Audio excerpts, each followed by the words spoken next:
Audio Jungle.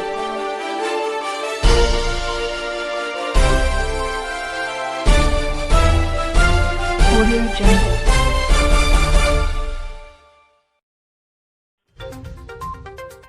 अस्सलाम वालेकुम नाज़रीन, पाकिस्तान न्यूज़ में ख़बरुनि जो सिलसिलो जारी। रिपोर्ट शामिल कंदासीं पराणो जी नाज़रीन। पराणो शहर जे मड़ीअ वारो इलाइक़ो पब्लिक हील्थ ऐं टाउन इंतज़ामिया जे नााहली ऐं लापरवाही सबबि ड्रेनेज जो निज़ाम मुकमल तौर तबाह, नालियूं उबकियूं वहण लॻियूं, डिस्पोज़ल मुकमल नाकारा बणिजी वियो।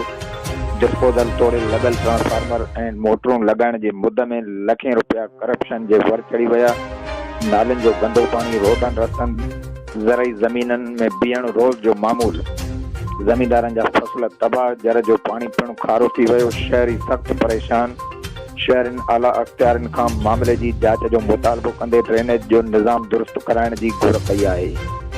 जी नाज़रीन, पराणो शहर जे मड़ीअ वारो इलाइक़ो पब्लिक हेल्थ ऐं टाउन इंतज़ामिया जी नाअहली ऐं लापरवाही सबबि ड्रेनेज जो निज़ाम मुकमल तौर तबाह, नालियूं उबकियूं वहण लॻियूं, डिस्पोज़ल मुकमल नाकारा बणिजी वियो।